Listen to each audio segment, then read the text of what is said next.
So let me welcome you again. I'm Rog'er Hertog, chairman of the Tקווה Fund. And on behalf of Eric Cohn, who's the executive director, who has really been a mastermind of most of what has been done at Tקווה, both in the United States and Israel, and Amiad Cohn, who's managing director and leader of the Tקווה Fund in Israel, let me welcome you on all of their behalfs to what I think is a historic conference. Let me begin by saying, although Sarah touched on it, saying the most obvious. The reason the Tקווה Fund was born was because of the enormous generosity of one man, Zalman Chaim Bernstein, of blessed memory, who died 20 years ago. He was a very important man in my life and in the life of many others in this audience. And through his philanthropy, he became important to Jews in Israel, Russia, and the United States. And all of this was accomplished in anonymity. His name cannot be found on many places. As Sarah mentioned, we're honored today to have Mem Bernstein here, Zalman's widow and chairman of Avichai, and Arthur Fried, Zalman's visionary executor, who are with us here today. Thank you, Arthur. Thank you, men. Please stand.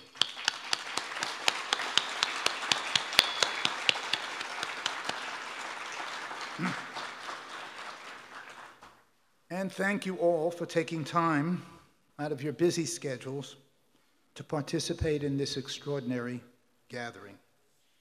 Over 700 strong, by any measure, an impressive showing for a first conference. This is an important step to forge, to build a true conservative movement in Israel. The conference on Israeli conservatism, as you might expect, is about ideas. The fact is that ideas do matter. In fact, ideas are the only thing that matters.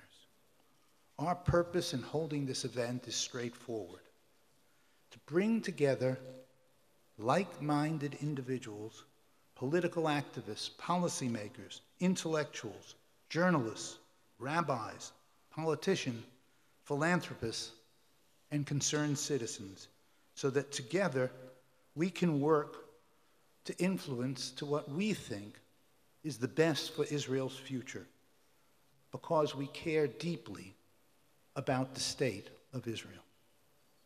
In my case, I came to Israel approximately 50 years ago with my young bride, Susan. She's still quite young. I've aged a little.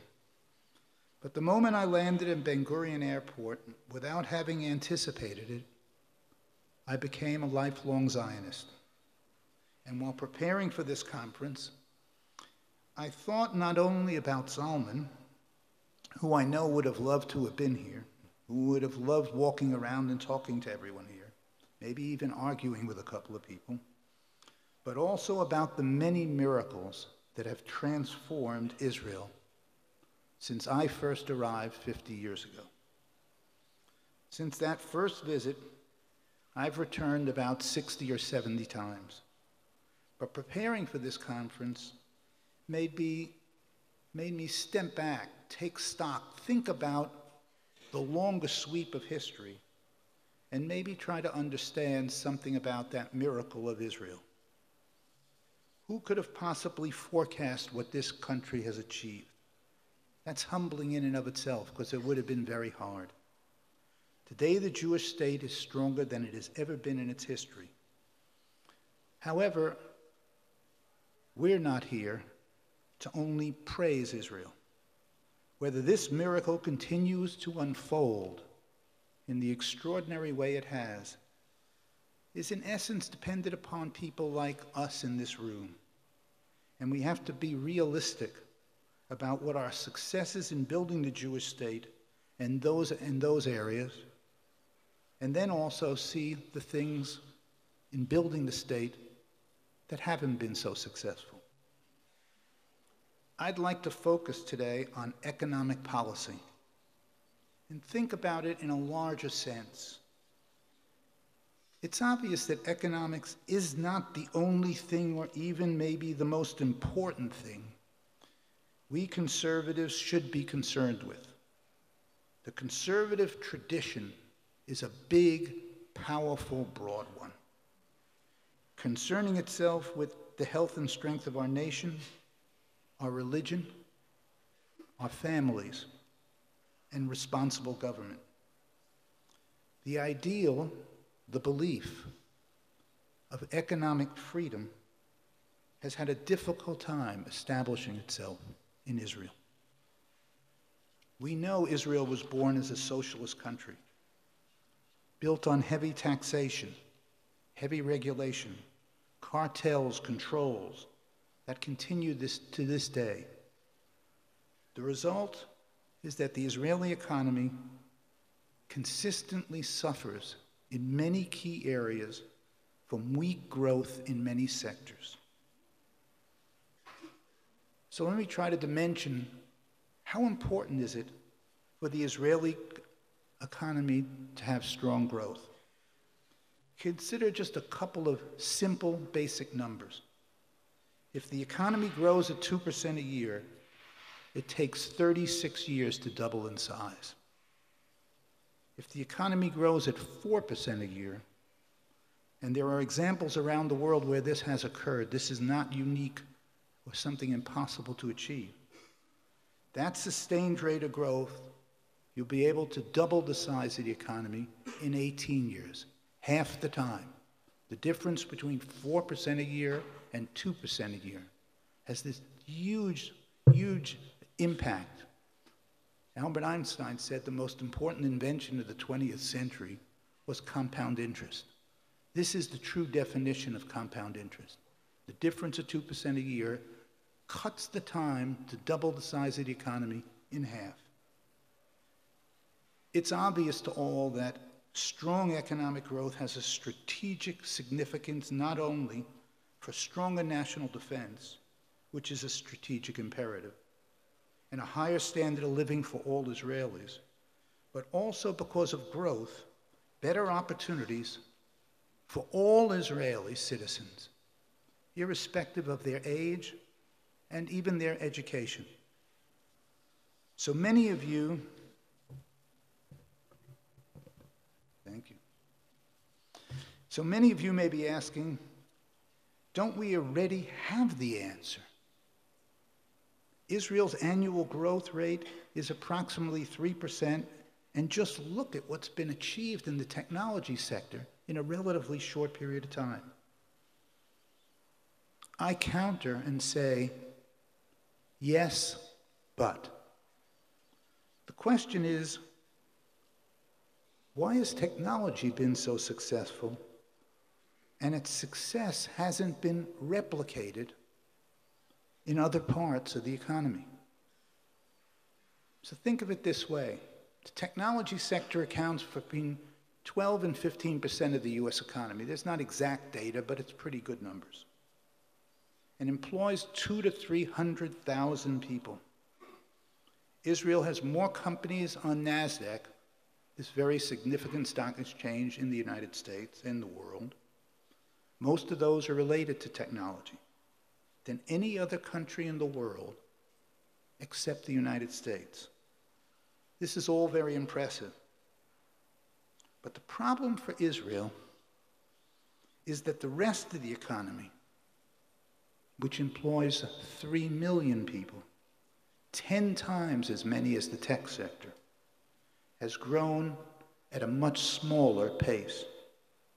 Not entirely stagnant, but growth continues to be slow year after year. After all citizens should be asking, why such success in one part of the economy and not in the other? I think at least part of this answer can be found in what is, in many cases, an obscure, he shouldn't be, Anglo-Austrian economist philosopher named Friedrich Hayek. Hayek was a formidable thinker, big ideas, and in his early part of his life was really rejected. Many years later, he became really an acknowledged thinker that had to be studied or should be studied in every college. At the risk of oversimplification, the most succinct summation of Hayek's thinking on this idea is in one sentence of his final book. The title of that book is firmly embedded in our political lexicon: The Fatal Conceit. Here's what he says in a sentence.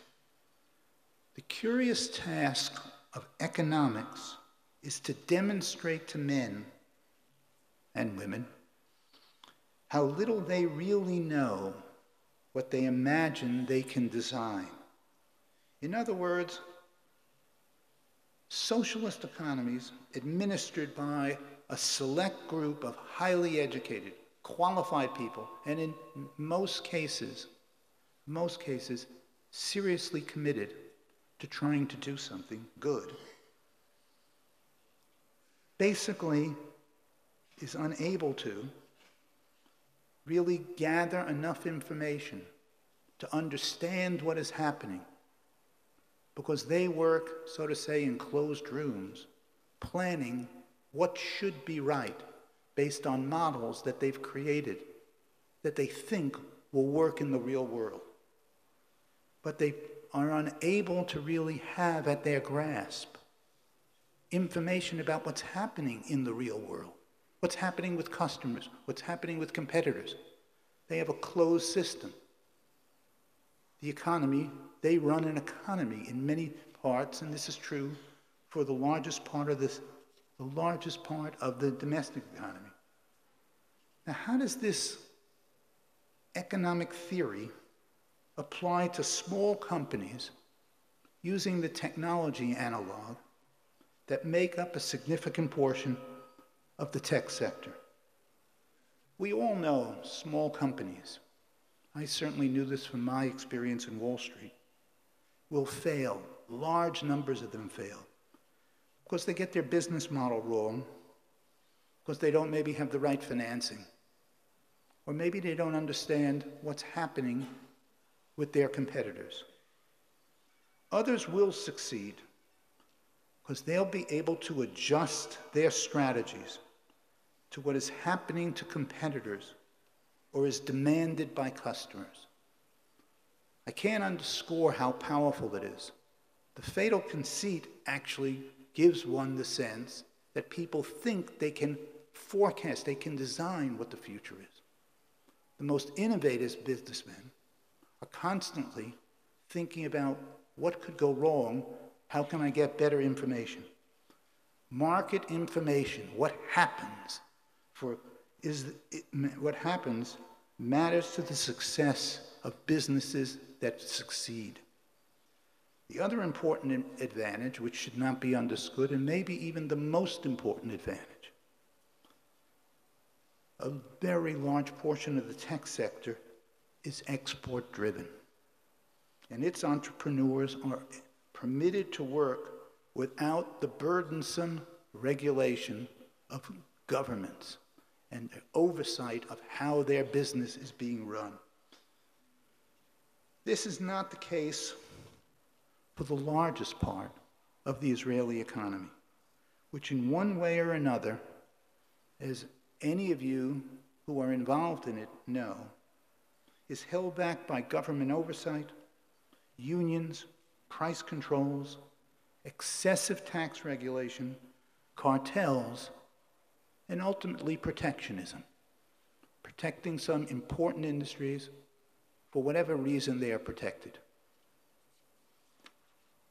As for the other countries worldwide, so for Israel, this is a prescription for slower growth and lack of innovation. One only has to think about what so sadly has happened to Europe over the last decade. Much slower growth, difficulty in their countries in terms of employment for their citizens, because a significant part of their economic life is run out of a handful of office buildings in Brussels by well-educated, extremely capable men, but who think they know how to run this economy in whatever the country they're involved in. At this stage, the interesting question is, what can conservatives do to stimulate the domestic economy? How can these ideas help unleash the capabilities, the power of the Jewish people to substantially increase Israel's economic growth rate? This is where the rise of conservative politics in America and other economically free countries becomes relevant. And this is where I think there is some applicability to understand this story and how it might have a huge influence in Israel. As most of you, I'm sure you're aware that 70 years ago, at the end of World War II, there was nothing resembling what we know today in America as the modern conservative movement. Republicans and Democrats were more or less alike on favoring economic policies that had very large government intervention. Not so different from Israel today. And this goes to show what a couple of people can do, a handful of people. A brilliant 30-year-old public intellectual. In 1955, I was 14 then, and most of you weren't born. This conservative intellectual was named William F. Buckley. He founded a magazine, National Review magazine. Its circulation in the early years was 20,000 copies in a nation of 170 million in those years. But it goes to show what a small magazine that really deals with big ideas, because ideas do matter, what it can accomplish. As Buckley would later recount, his great challenge was how to fuse, how to bring together the many different weak and bickering groups on the political right. Libertarians, religious, social, economic conservatives, even embryonic at that point in time, neoconservatives.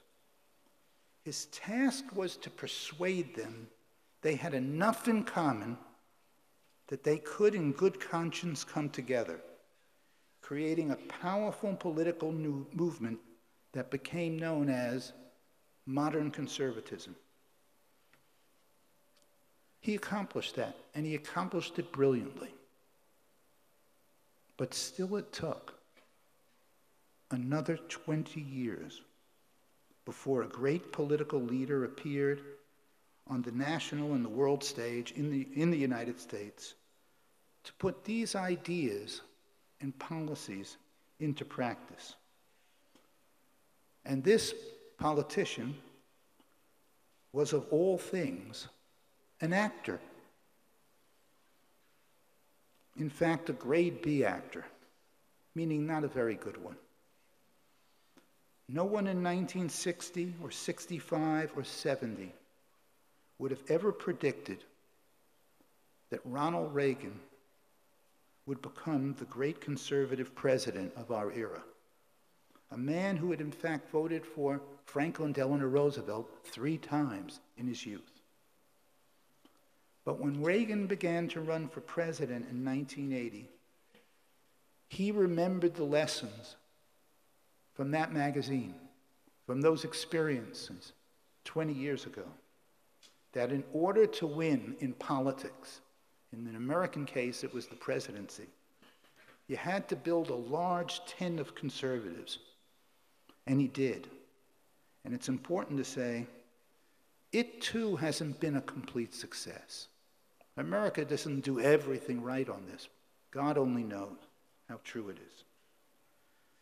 But my point isn't that the political situation in Israel is just like the United States was in the 50s.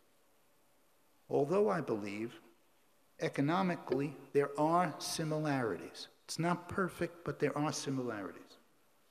My point is that if conservatism is to succeed in Israel, in becoming a political force, in changing the economic life of the country, disparate groups will come together, will need to come together to understand that all of their interests, all of their coalitions, all of their people to work together. Of course, a conservative movement can't be defined by just one or two issues. It will require creating a unique synthesis that this is right for this country, a synthesis embracing all aspects of national life, of which economics is just one. It may be an important one, but it is still one. The task at hand, in essence, for groups like this is especially difficult because the intellectual life in Israel, meaning the forces that control colleges and universities, that control, in many cases, the media, that control the courts and the government bureaucracies, as you are, I think, aware, are not quite sympathetic or maybe even hostile in some way to this kind of political conservatism. On the road to conservative victory, ideas and the promulgation of ideas are on one part, and they're absolutely a vital part. Ideas are a big thing. But ultimately, to prevail, ideas must manifest themselves in the cultural and political processes that will shape Israel's destiny. That is the challenge before conservatism in Israel today. That is our challenge. And I think it's a challenge that can be won. And that'll be up to you guys. Thank you so much.